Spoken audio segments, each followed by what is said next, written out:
Hello दोस्तों, axis में आप सभी का स्वागत है। मैं हूं संदीप कुमार।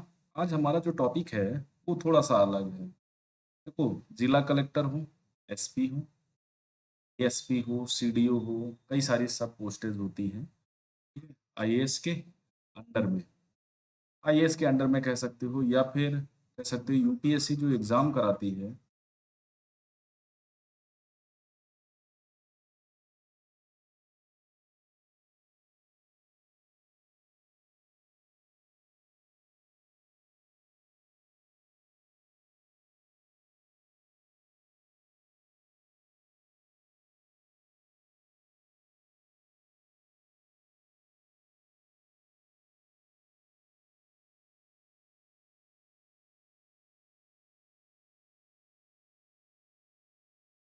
नमस्कार दोस्तों, इसमें आप सभी का स्वागत है। मैं हूं संदीप कुमार। आज हमारा जो टॉपिक है वो थोड़ा सा अलग है। कौन ज्यादा पावरफुल होता है, जिला कलेक्टर होता है या विधायक होता है या सांसद होता है? के अंदर में सारी पावर्स होती है। तो ये इस तरह के सारे सवाल घूमते रहते हैं और आज की डेट में बहुत सारे वीडियोस ट्रेंड कर रहे हैं, जिसमें कलेक्टर पावर, कलेक्टर चार्म, इस तरह की चीजें दिखाई जाती हैं, या सांसद विधायक, इस तरह की चीजें। पब्लिक में वो ज्यादा पब्लिक फिगर रहते हैं सांसद विधायक, तो उनको ज्यादा एक्सपोजर का मौका मिलता है। कलेक्टर वगैरह डेस्क जॉब होती है या फील्ड वर्क होता है, ज्यादा लोगों से मिलना कम होता है, फोटो वगैरह नहीं खिंचा सकते, तो इनका एक्सपोजर थोड़ा कम होता है, लेकिन वर्कलोड अधिक होता है। तो सबसे पहले अगर इस अंतर को समझना है ना, तो हमें समझना पड़ेगा कि नहीं, ये होते कहाँ से हैं, कैसे क्या होता है। तो देखो, आपको दो चीजें समझनी होंगी। पहले दो शब्द जो हमारे अ, व्यवस्था में आते हैं। पहला होता है कार्यपालिका। आज हम सिर्फ कार्यपालिका को ही डिस्कस करेंगे। जो हमारे शासन का आधार होती है, आधार स्तंभ होते हैं, कार्यपालिका। कई सारे देशों में कार्यपालिका के स्तर, जैसे अध्यक्षीय व्यवस्था में अध्यक्ष, प्रेसिडेंट, वहाँ का कार्यपालिका प्रमुख होता है ना। तो इस तरह से, लेकिन जहां जहां भी कार्यपालिका होती है ना, तो वो दो टाइप की होती है। एक होती है डायरेक्ट, प्रत्यक्ष कार्यपालिका, और एक होती है इनडायरेक्ट। नाम अलग अलग हो सकते हैं, ठीक है। इसको बोलते हैं अप्रत्यक्ष कार्यपालिका। अब डायरेक्ट कार्यपालिका जो होती है ना, वो निर्वाचित होती है। सबसे पहले नियुक्त और निर्वाचित में अंतर समझना होगा। क्या होती है? निर्वाचित होती है, उसका निर्वाचन होता है कितने साल के लिए, 5 साल के लिए। कहीं जैसे अमेरिकन प्रेसिडेंट की बात करें तो 4 साल के लिए होता है, कहीं 3 साल के लिए भी हो सकता है। तो अगर भारत की बात करें तो इनका निर्वाचन होता है 5 साल के लिए। और जो इनडायरेक्ट, अप्रत्यक्ष कार्यपालिका होती है, ठीक है, जो पॉलिसी इम्प्लीमेंटेशन का काम करती है, उनका रूल्स एंड रेगुलेशन देखती है, और जो विधियों पर आधार रखने वाली विधियां होती हैं उनका भी निर्माण होती है, जैसे जिले स्तर पे या राज्य स्तर पे। तो इस तरह की जो सारी चीजें करती है, वो इनडायरेक्ट कार्यपालिका करती है। इनडायरेक्ट एग्जीक्यूटिव बोलते हैं, और ये नियुक्त होती है। इनका कार्यकाल होता है 5 वर्ष का, या जब भी इनको लोकसभा में बहुमत प्राप्त होता है, इनका कार्यकाल होता है। राज्य के बारे में देखा जाए तो 62 वर्ष, और अगर सेंट्रल के बारे में देखा जाए तो 65 वर्ष। तो ये अंतर होता है सबसे पहले।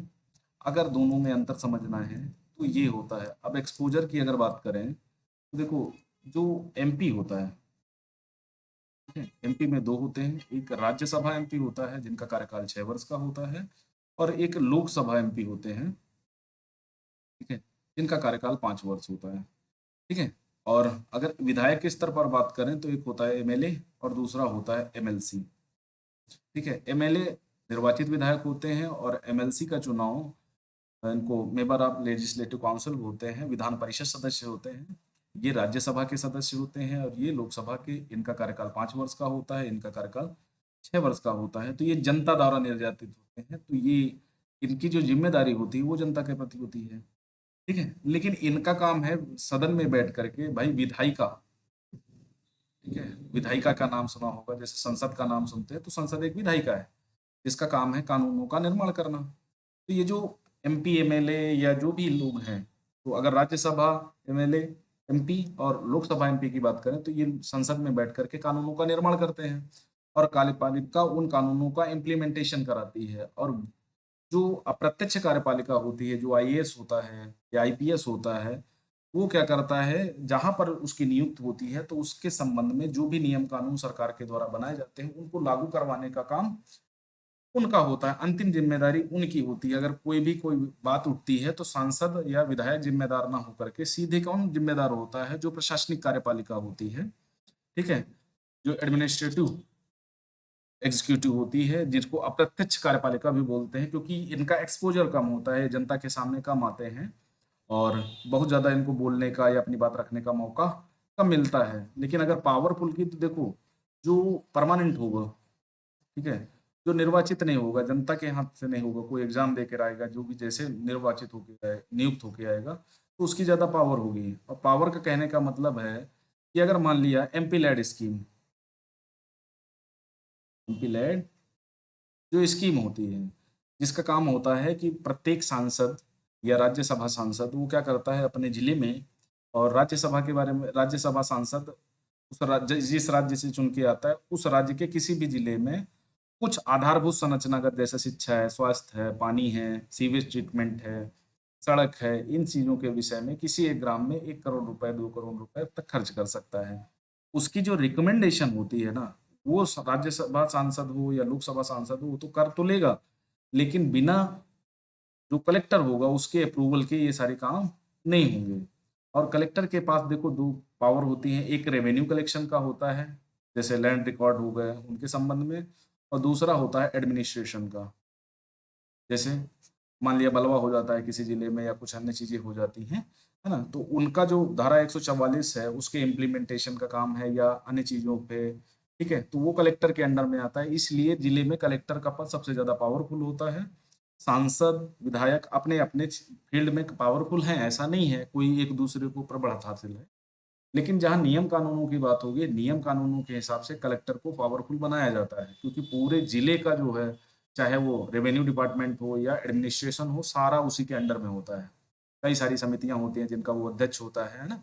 तो कलेक्टर की पावरफुल एक सांसद से ज्यादा होती है। सांसद जनप्रतिनिधि होता है, जनता के मामले में बात करता है, तो जो भी चीजें होती हैं, ठीक है, अब मान लिया किसी, जैसे उत्तर प्रदेश में मान लिया सपा की गवर्नमेंट है, केंद्र सरकार भाजपा की है ना, तो देखो पार्टियां अलग अलग हैं, तो विचारधारा भी अलग होगी।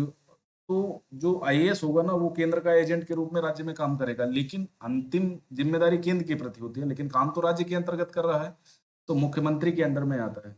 तो वहां पर सांसद की पावर कम हो जाती है, विधायक की ज्यादा हो जाती है। तो देखो ये पावर गेम है, वो सरकारों के हिसाब से चलता रहता है। लेकिन अगर एक्चुअल संविधान सम्मत बात की जाए, तो जो कलेक्टर है वो पावरफुल होता है, क्योंकि उसका कार्यकाल एक परमानेंट टेन्योर होता है, और उसको डराया धमकाया या कोई किसी प्रकार के उसके उससे स्पष्ट नहीं किया जा सकता। अगर उसके ऊपर कोई भी आरोप लगाए जाते हैं तो किया जा सकता है, नहीं परमानेंट होता है तो उसे 65 वर्ष कार्य करना ही है, और वो अलग अलग जगहों पर कार्य करता रहेगा, पावरफुल होता है। बिना जिले के अंतर अगर कोई भी डेवलपमेंट का काम होता है, इवन प्राइम मिनिस्टर की रैली भी होनी है या किसी अन्य मिनिस्टर की रैली होती है, बिना उसके अप्रूवल के, बिना उसकी मर्जी के किसी जिले में ऐसा नहीं हो सकता। ओके, तो अगर सांसद और विधायक से तुलना की जाए तो मोर पावरफुल कलेक्टर होता है। लेकिन आपको इन चीजों के उसमें बिहाफ पे नहीं जाना चाहिए, क्योंकि काम सबको मिलके सामूहिक रूप से ही काम करना पड़ता है। कोई अकेले चाहे जितना बड़ा हो, अकेले कुछ नहीं हो सकता, ठीक है। तो सबको मिल करके, एक साथ मिल करके विकास करना होता है, लोगों से मिलना होता है, लोगों की परेशानियों को दूर करना होता है, ठीक है। राज्य जिले स्तर पर जो भी प्रॉब्लम्स होती हैं उनका निपटान करना होता है, तो इस तरह से काम होते हैं।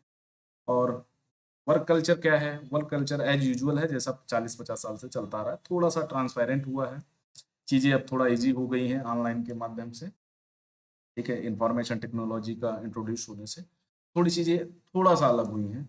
बाकी सारी चीजें इनमें आपको नहीं पढ़ना है, आपको सीरियस प्रिपरेशन करनी चाहिए अगर आप तैयारी कर रहे हैं, ठीक है। इन पावर्स वगैरह में 2-4 महीने, 6 महीने, 8 महीने तो अच्छी लगती हैं, उसके बाद जैसे ही आप ज्वाइन कर लेते हैं, जब काम करना शुरू करते हैं, तो ये पावर काम नहीं आती है। काम आता है कि आप क्या काम कर रहे हैं, ठीक है। और आपकी पावर से लोग नहीं जानते, आपके काम से लोग जानते हैं, और आपके काम से ही आपको जाना जाएगा हमेशा, ठीक है। तो उन पचड़ों में मत पड़िए, हाँ।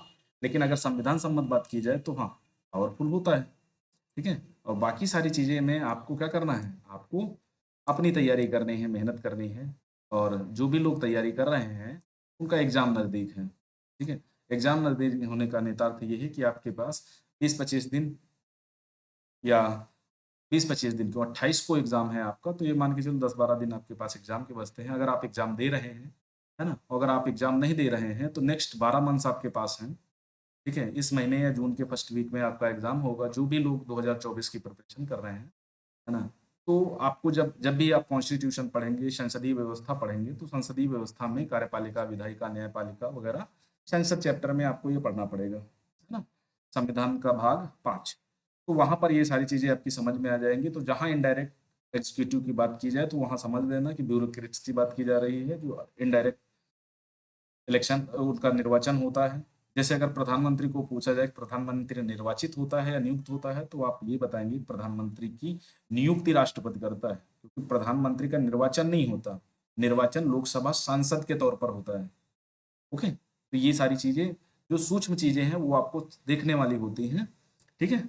और बाकी मेरी शुभकामनाएँ हैं, अगर आप आईएएस की तैयारी कर रहे हैं, तो आप थोड़ा-सा फ़ोकस करें और पावर को, पैसे को ध्यान में ना रख कर के तैयारी करें। आप तैयारी करें जो आप एक्सपोज़र दे सकते हैं, जो लोगों की आप सेवा कर सकते हैं, उसको ध्यान में दे करके पैसा और पावर तो साथ में चलने लगती है। जब भी आप अच्छा काम कर लेते हैं, तो पैसा, पावर आपके साथ में चलती है। ठीक है?